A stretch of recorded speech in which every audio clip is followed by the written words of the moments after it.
Bismillah. Assalamualaikum warahmatullahi wabarakatuh. Alhamdulillah nahmaduhu wa nasta'inuhu wa nastaghfiruh wa na'udzu billahi min shururi anfusina wa min sayyiati a'malina. May yahdihillahu fala mudilla lahu wa may yudlil fala hadiya lahu. أشهد أن لا إله إلا الله وحده لا شريك له وأشهد أن محمدا عبده ورسوله لا نبي بعده. اللهم صل وسلم وبارك على نبينا محمد وعلى آله وصحبه أجمعين. اللهم إنا نسألك علما نافعا wa rizqan thayyiban wa amalan mutaqabbalan. Allahumma ya mukallimal qulub tsabbit qulubana ala dinik. Allahumma ya musarrifal qulub sarrif qulubana ala ta'atik. Para akhwat dan juga ummahat rahimani rahimakumullah, kembali kita akan melanjutkan kajian rutin muslimah di Musala Al-Barakah, yang mana kali ini kita akan mengkaji tentang sebuah kitab yang bernama Tuhfatul Maulud bi Ahkamil Maulud, yang ditulis oleh Syekh Al-Imam Ibnu Qayyim Al-Jauziyah rahimahullah. Kita masuk kepada majelis yang pertama atau pertemuan yang pertama, yang mana pada pertemuan yang pertama ini kita akan membahas biografi penulis. Jadi judul kita yang perdana ini adalah mengenal lebih dekat penulis kitab Tuhfatul Maulud bi Ahkamil Maulud. Kemudian yang kedua, kita akan sampaikan tentang kitab ini.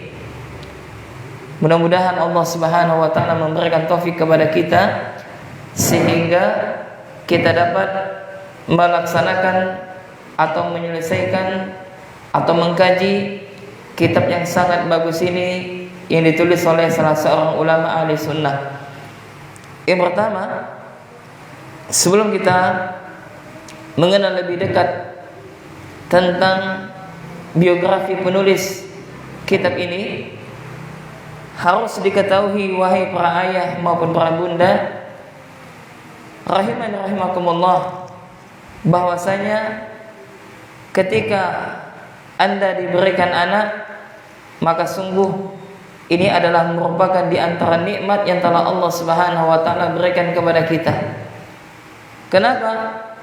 Karena anak itu adalah harta hamba sesungguhnya. Karena anak itu adalah harta sesungguhnya, yang mana anak itu merupakan perhiasan kehidupan dunia. Sebagaimana Allah Subhanahu wa taala berfirman, "Al-malu wal banun zinatul hayatid dunya." Harta dan anak-anak adalah perhiasan kehidupan dunia. Jadi sebanyak apapun harta seseorang, sebagus apapun rumah seseorang, kalau seandainya di dalam rumah tersebut tidak ada isak tangis anak-anak, atau sebanyak apapun harta yang dia miliki, akan tetapi dia tidak memiliki anak, maka kebahagiaan tersebut kurang lengkap di dalam kehidupan mereka. Maka lihatlah bagaimana yang telah diajarkan oleh Nabi Zakaria alaihi salam, yang dia senantiasa berdoa kepada Allah Subhanahu wa taala. Nabi Zakaria senantiasa berdoa kepada Allah Subhanahu wa taala, yang mana di dalam doanya ini beliau tak pernah putus asa di dalam berdoa. Dan sebagaimana telah kita ketahui bahwasanya beliau adalah salah satu di antara al-anbiya, di antara nabi-nabi Allah Subhanahu wa taala. Dan Allah Subhanahu wa taala memberikan anak kepada Nabi Zakaria tersebut ketika beliau telah berumur usia lanjut. yang mana beliau sebutkan di dalam Al-Quran surah Al-Anbiya ayat 89, yang mana Allah Subhanahu wa taala berfirman, "Wa Dzakaria idz nada rabbahu rabbi la tadharni fardan wa anta khairul warithin." Dan ingatlah kata Allah Subhanahu wa taala kisahnya Zakaria, yang mana ketika itu Nabi Zakaria dia berdoa kepada Rabb-Nya, dia mengatakan, "Rabbi, wahai Tuhanku, la tadharni, janganlah engkau biarkan diriku hidup fardan, dalam keadaan sendirian." Maksudnya apa? Tanpa diberikan keturunan anak, tanpa diberikan keturunan. Wa anta khairul warithin, ya, dan engkaulah ahli waris yang terbaik. Maka ketika Allah Subhanahu wa taala ia memperlihatkan bagaimana kesabaran Nabi beliau Zakaria alaihi salam, yang senantiasa berdoa kepada Allah, senantiasa meminta kepada Allah Subhanahu wa taala, dan akhirnya Allah Jalla wa ala memberikan kepada Nabi Zakaria tersebut anak keturunan.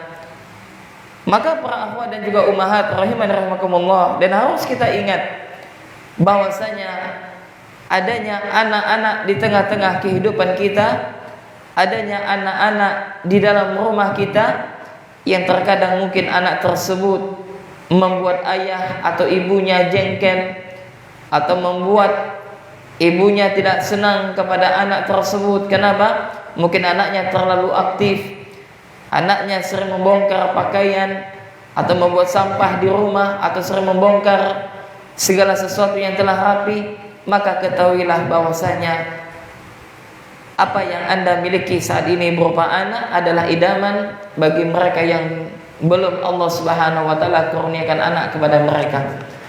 Maka penting sekiranya bagi kita untuk mempelajari sebuah kitab yang menjelaskan tentang konsep pendidikan anak, bagaimana anak tersebut dididik, ya, dari di dalam janin sampai sang anak dewasa tersebut.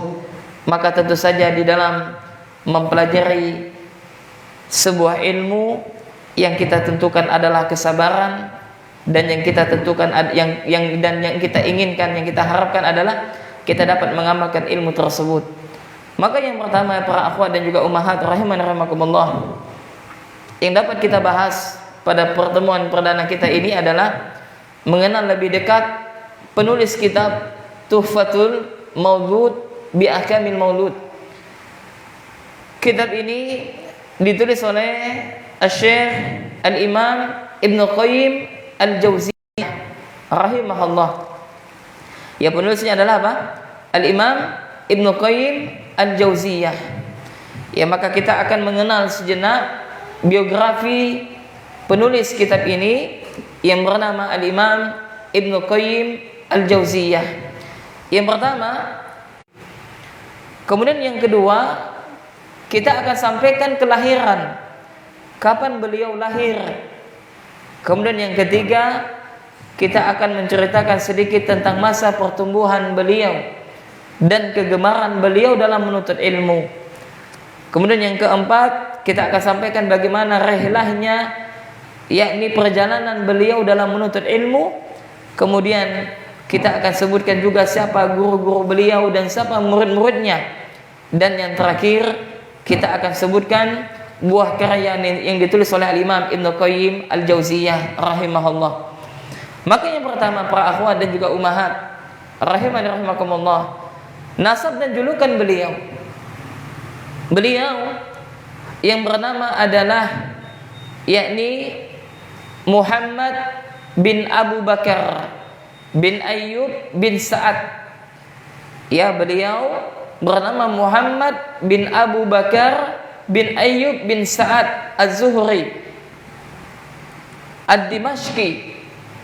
Ya, saya ulangi, nama beliau adalah Muhammad bin Abu Bakar bin Ayyub bin Sa'ad Az-Zuhri Ad-Dimashqi. Nama kunyahnya adalah Abu Abdillah.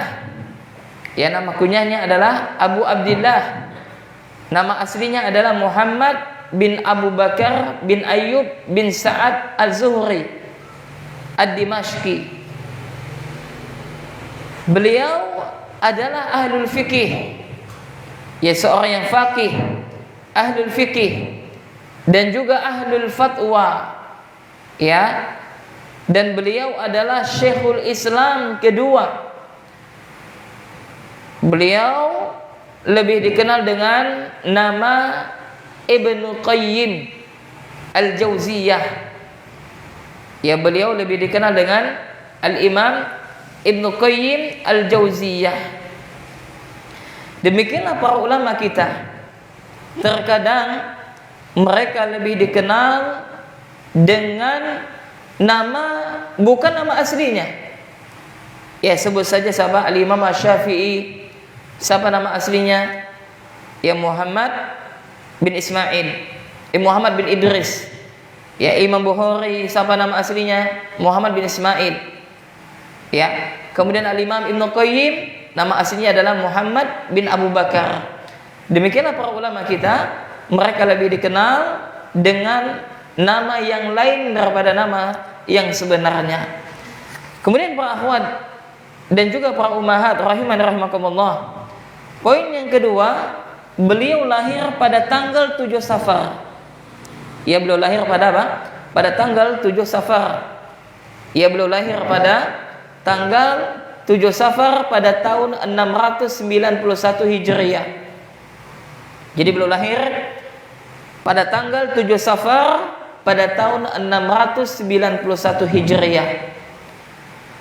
Kemudian masa pertumbuhan beliau dalam menuntut ilmu, maka beliau pertama kali belajar dengan ayahnya, ya, yang mana ayahnya bernama Qayyim Al-Jauziyah.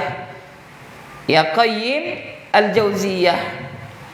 Maka ini menunjukkan kepada kita bahwasanya para ulama mereka semangat di dalam mendidik anak-anak mereka.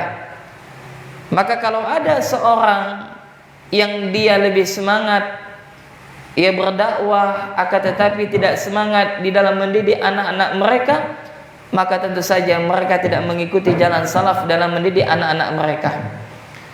Ya, maka beliau belajar pertama kali kepada ayahnya tercinta, yakni kepada Syekh Qayyim Al-Jauziyah.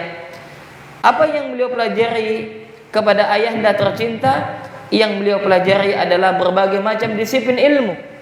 Ya, di antaranya adalah beliau mempelajari ilmu faraid, ya, ilmu ahli waris, ya, kepada ayah tercinta tersebut.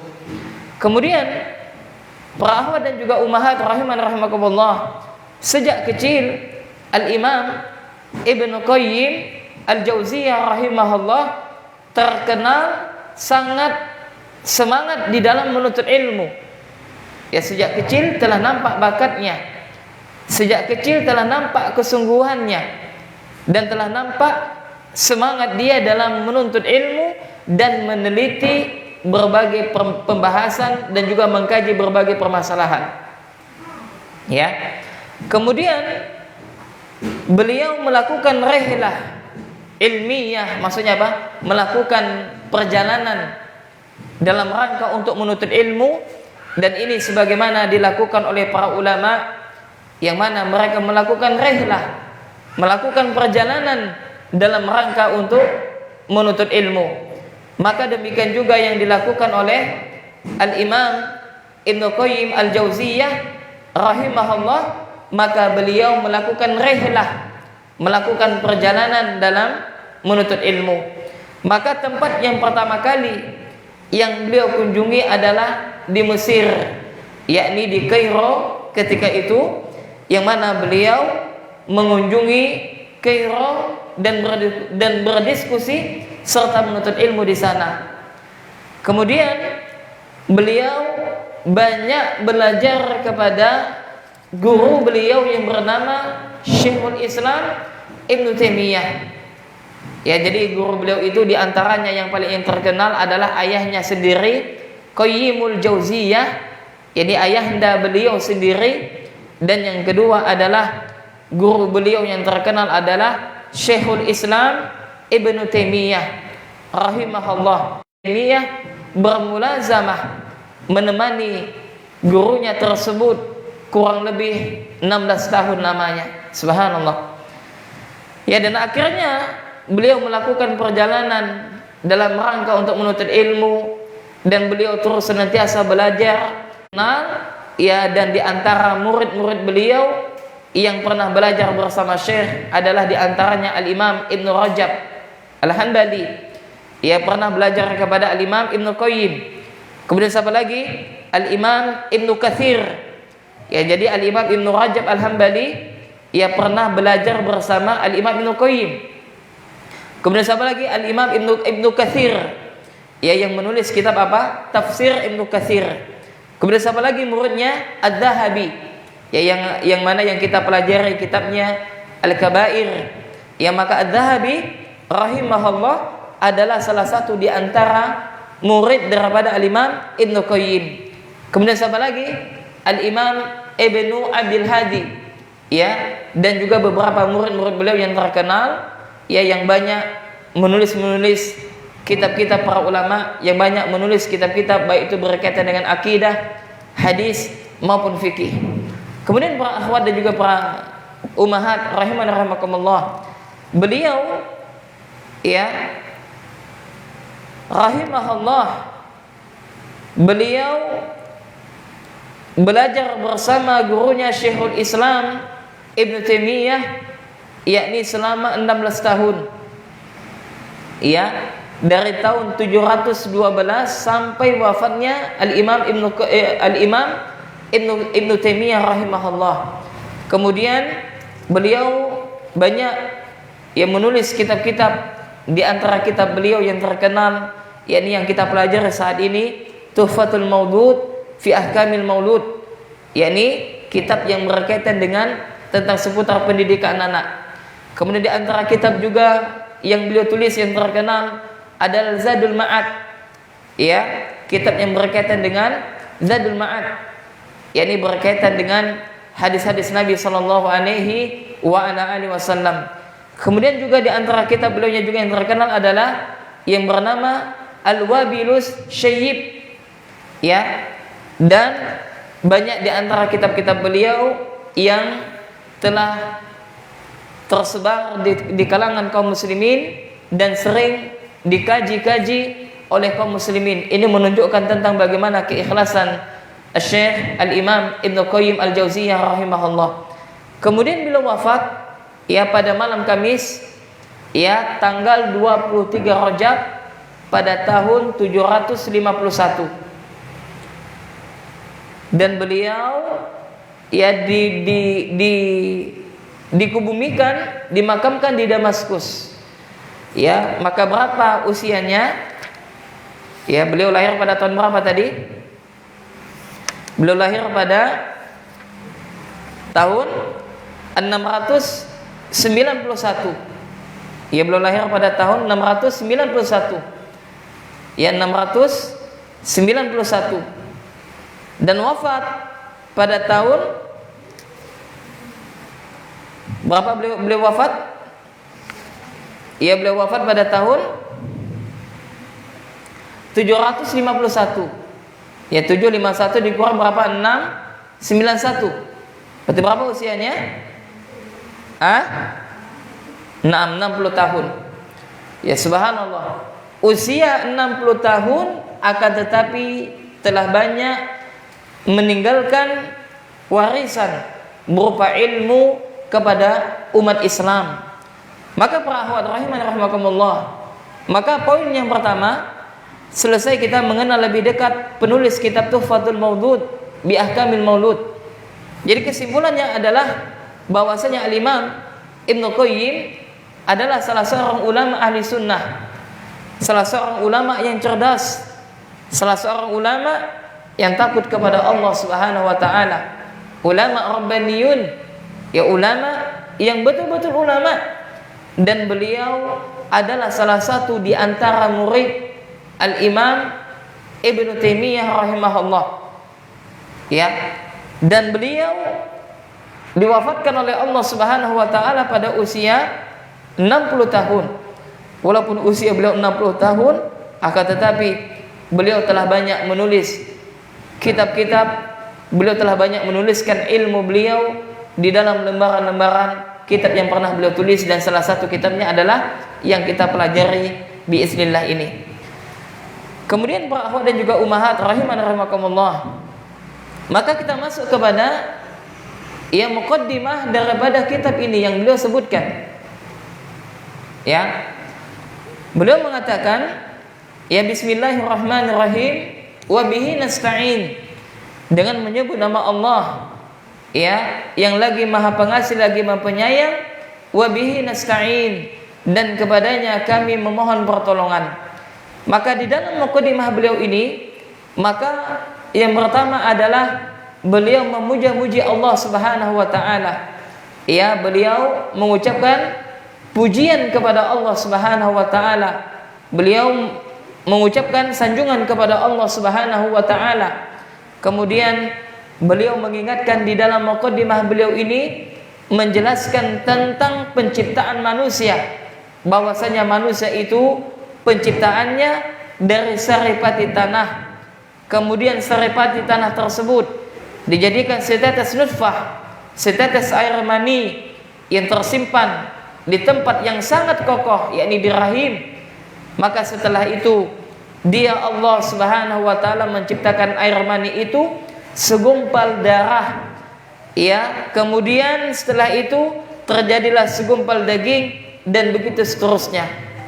Kemudian setelah itu beliau berselawat kepada Nabi yang mulia sallallahu alaihi wasallam. Beliau bersaksi tentang kerasulan Nabi Muhammad sallallahu alaihi wasallam, yang mana Nabi Muhammad itu adalah hamba Allah dan Rasulnya, serta pilihan di antara segenap makhluk, serta kepercayaan Allah Subhanahu wa taala dalam menyampaikan risalah, dalam menyampaikan wahyu. Dan juga Allah Subhanahu wa taala mengutus Rasul itu sebagai rahmatan lil alamin, rahmat bagi seluruh alam semesta. Dan juga Nabi sallallahu alaihi wasallam itu sebagai suri tauladan bagi orang-orang yang beramal soleh, dan beliau adalah pelita bagi siapa saja yang hendak menempuh jalannya, dan sebagai hujah Allah Subhanahu wa taala bagi seluruh hamba-hamba Allah. Kemudian beliau menjelaskan kepada kita bahwasanya Rasulullah sallallahu alaihi wasallam adalah, dengan beliau Allah Subhanahu wa taala memberikan hidayah kepada manusia, sehingga hidayah tersebut menuntun mereka ke jalan kebenaran, sehingga hidayah tersebut menyelamatkan mereka dari kesesatan. Dan juga Allah Subhanahu wa taala telah mengajarkan ilmu kepada nabinya yang mulia, kepada Nabi yang mulia sallallahu alaihi wasallam. Dan juga Allah Subhanahu wa taala telah memberikan keberkahan yang banyak kepada Nabi sallallahu alaihi wasallam. Dan juga dialah Allah yang telah memberikan risalah, memberikan wahyu kepada Nabi sallallahu alaihi wasallam, yang mana tugas Nabi adalah menyampaikan wahyu tersebut. Kemudian di dalam mukadimahnya, ya agak lumayan panjang, maka kita singkat ya karena berkaitan dengan waktu. Maka Nabi sallallahu alaihi wasallam telah menyampaikan risalah, Nabi telah menunaikan amanat, Nabi telah menasihati umat dengan syariat yang telah beliau sampaikan daripada Allah Subhanahu wa taala. Dan Nabi sallallahu alaihi wasallam telah membawa risalah Islam, Nabi telah membawa wahyu, Nabi telah membawa wahyu, yang mana wahyu ini bagaikan pelita yang dapat menyinari umat Islam atau umat manusia daripada kegelapan kebodohan, daripada kegelapan kesyirikan. Dan akhirnya Rasulullah berhasil di dalam menyampaikan dakwah Islam, dan Nabi sallallahu alaihi wasallam telah berhasil menyampaikan risalah kepada umat manusia. Maka semoga salam dan selawat senantiasa tetap tercurahkan kepada Nabi kita yang mulia Nabi Muhammad sallallahu alaihi wa ala alihi wasallam. Semoga selawat serta salam senantiasa tetap tercurahkan kepada beliau, kepada keluarga-keluarga beliau, dan juga kepada seluruh sahabat yang senantiasa mengikuti jejak langkah beliau, dan juga kepada umatnya yang berusaha menjalankan sunnah-sunnah beliau. Kemudian para akhwat dan juga ummahat, setelah muallif bersaksi tentang keesaan Allah, setelah muallif memuji Allah Subhanahu wa taala dan berselawat kepada Nabi yang mulia sallallahu alaihi wasallam, maka beliau menjelaskan bahwasanya tujuan beliau menulis buku ini yang pertama adalah sebagai rasa syukur beliau yang mana Allah Subhanahu wa taala telah memberikan beliau anak, sehingga beliau menuliskan buku ini intinya adalah untuk anak-anak beliau. Kemudian yang kedua, buku ini menjelaskan tentang ahkam, menjelaskan tentang apa? Tentang hukum-hukum yang berkaitan dengan seorang anak, yakni setelah anak tersebut dilahirkan, kemudian membahas tentang seputar masalah akikah, masalah permasalahan akikah, kemudian juga menjelaskan tentang mencukur rambut, kemudian menjelaskan tentang berkaitan dengan nama anak, kemudian tentang khitan, kemudian tentang hukum air kencing bayi, kemudian menjelaskan juga tentang menindik telinga bayi, yakni apa hukum menindik telinga bayi, dan juga berkaitan dengan ahkam, dengan hukum-hukum yang terkait dengan pendidikan anak itu sendiri sejak masih berupa di dalam nutfah hingga dia menepati tempat tinggalnya di surga ataukah neraka. Maka subhanallah jemaah, para akhwat dan juga ummahat rahiman rahimakumullah, maka buku ini sangat bagus sekali untuk kita kaji, sangat bagus sekali untuk kita pelajari, terutama bagi Anda wahai para bunda atau calon menjadi seorang bunda, atau saat ini Anda sedang mengandung, atau saat ini Anda masih memiliki anak yang masih kecil, maka sejatinya pembahasan ini sangat bagus bagi kita selaku orang tua, yakni Al-Imam Ibnu Qayyim rahimahullah, bagaimana beliau menyusun di dalam kitab beliau ini menjelaskan tentang bagaimana sikap seorang bunda atau sikap seorang ayah di dalam mendidik anak-anak mereka. Maka demikianlah di antara gambaran buku yang akan kita pelajari ini, yang mana sejatinya buku ini adalah berkaitan tentang masalah fikih, tentang seputar anak, baik itu berkaitan dengan akikah, baik itu berkaitan dengan mencukur rambut, baik itu dengan berkaitan dengan nama, kemudian berkaitan dengan khitan, berkaitan dengan hukum air kencing bayi, kemudian berkaitan dengan hukum-hukum pendidikan bagi anak-anak tersebut. Maka para akhwat dan juga ummahat rahiman rahimakumullah, demikian yang dapat kita sampaikan berkaitan dengan biografi daripada penulis buku ini, yakni biografi penulis daripada kitab Tuhfatul Maudud bi Ahkamil Maulud. Kemudian yang kedua telah kita sebutkan muqaddimah, yakni pendahuluan daripada penulis kitab ini, dan yang ketiga adalah penjelasan tujuan daripada kitab ini ditulis. Maka para akhwat dan juga ummahat rahiman rahimakumullah, dapat kita simpulkan sebagai penutup, dapat kita simpulkan sebagai muqaddimah daripada kitab ini, biar apa yang kita sampaikan bisa difahami dengan baik dan benar dan dapat kita amalkan.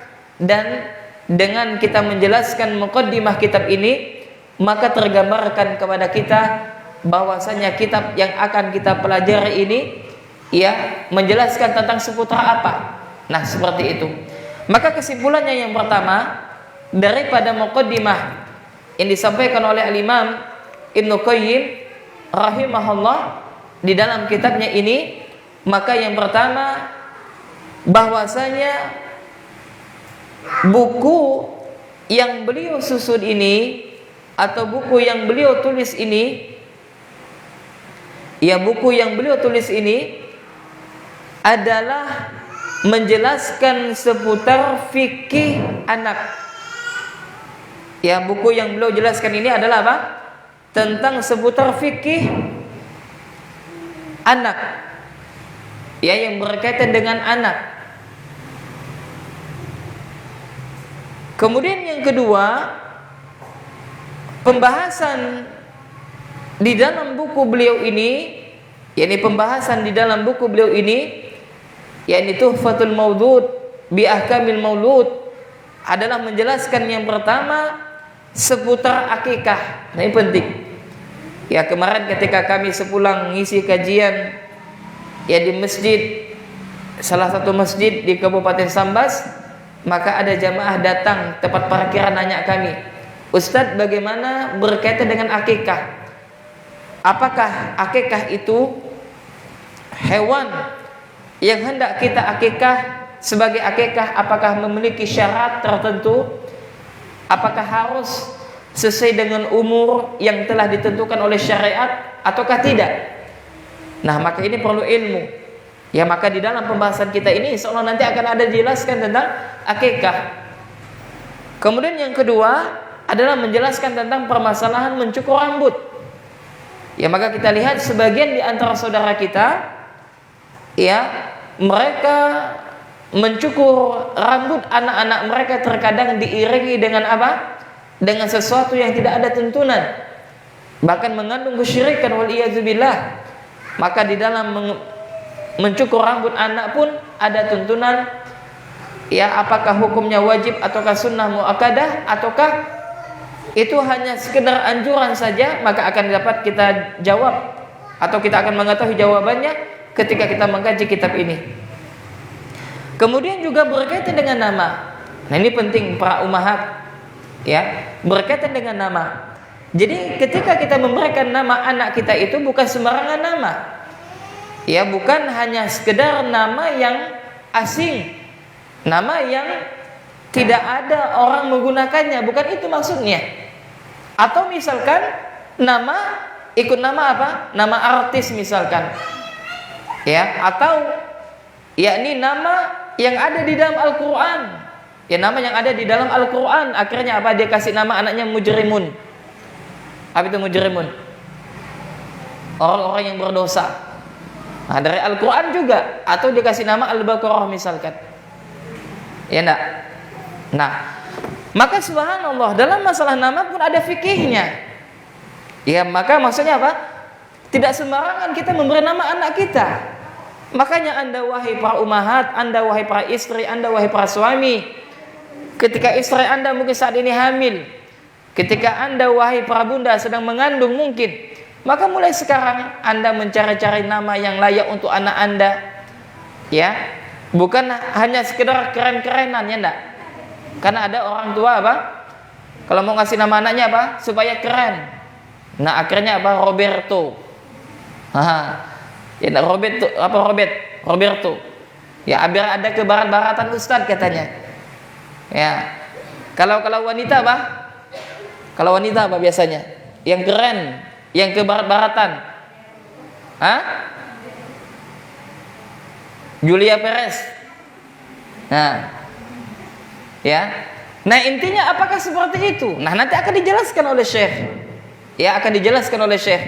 Ini bagaimana? Ini apa? Di dalam masalah nama pun ada fikihnya juga para akhwat dan juga ummahat. Subhanallah. Jadi bukan hanya sekedar asal-asalan kita memberikan nama anak kita, sebagaimana tadi Anda sebutkan.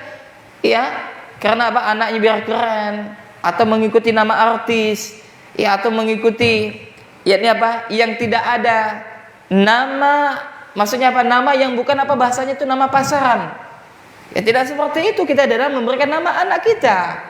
Tak masalah misalkan nama anaknya namanya pasaran misalkan, tapi apa? Memiliki makna yang bagus. Terdapat doa, maka tidak ada salahnya. Maka Imam Ibnu Qayyim rahimahullah akan menuntun kita selaku orang tua bagaimana kita memberi nama anak kita yang bagus, yang baik, yang tepat sesuai dengan syariat. Subhanallah. Ini berkaitan baru dengan apa kasih nama ini. Enggak. Nah, kemudian berkaitan dengan khitan. Khitan juga. Maka khitan itu apa hukumnya? Apa hukumnya?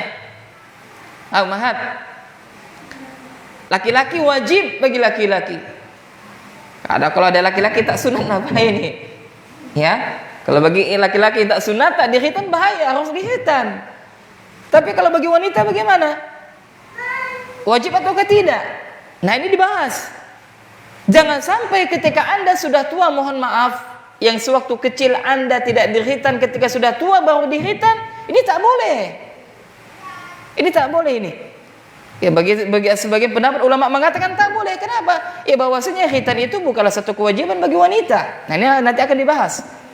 Ya, jangan sampai ketika sewaktu kecil mungkin dia belum dikhitan, ketika dia sudah tua, sudah besar lalu dikhitan. Nah, ini tak boleh. Jelas apa? Nampak auratnya. Ya, lah Ustaz kan sama dengan lahiran, ya berbeda dong. Lahiran itu dengan khitannya berbeda. Nah, inilah pentingnya kita belajar secara tafsil. Ya, belajar secara betul-betul belajar. Ya, bukan hanya sekedar ikut-ikutan, bukan hanya sekedar apa katanya, maka kita kaji. Nah, di dalam kitab ini akan dijelaskan nanti bagaimana hukum khitan bagi wanita. Ya, termasuk khitan bagi wanita yang misalkan dia sejak kecil dia tidak dikhitan, lantas ketika sudah besar apakah dia perlu dikhitan lagi ataukah tidak? Nah, nanti akan kita bahas ya di dalam pembahasan kitab ini. Ya. Kemudian permasalahan tentang apa lagi? Tentang hukum air kencing bayi. Nah, kapan air kencing itu dikatakan najis dan kapan dikatakan tidak? Ya. Dan masih banyak yang akan kita bahas di dalam pembahasan ini. Makanya Al-Imam Ibnu Qayyim rahimahullah menjadikan di dalam bukunya ini 17 bab. Berapa judulnya? Berapa bab semuanya? 17 bab. Nanti insya Allah setiap pertemuan kita bahas satu bab. Kalau tak cukup, kita lanjut pada pertemuan berikutnya. Ya, kalau tak cukup, kita lanjutkan. Kalau cukup, maka kita lanjutkan pada bab yang berikutnya. Nah, mudah-mudahan para akhwat dan juga ummahat rahimani rahimakumullah, ya dengan kita selesai mengkaji kitab ini, kita telah faham tentang masalah fikih anak. Ya, subhanallah. Termasuk apa juga masalah tahnik. Ya, masalah tahnik. Terus kalau kita punya anak bayi laki-laki, mana yang paling utama, kita khitan sewaktu dia masih kecil ataukah sudah besar? Nah, kemarin ketika anak jualan ya enggak, ada orang dia bilang anaknya kabur ketika hendak disunat. Ya, anaknya sudah besar. Makanya saran saya para akhwat dan juga para ummahat, kalau kita punya anak laki-laki dah khitan sejak kecil. Ini yang dianjurkan oleh Nabi sallallahu alaihi wasallam. Nah, nanti akan dijelaskan. Ya, nanti akan dijelaskan di dalam kitab ini.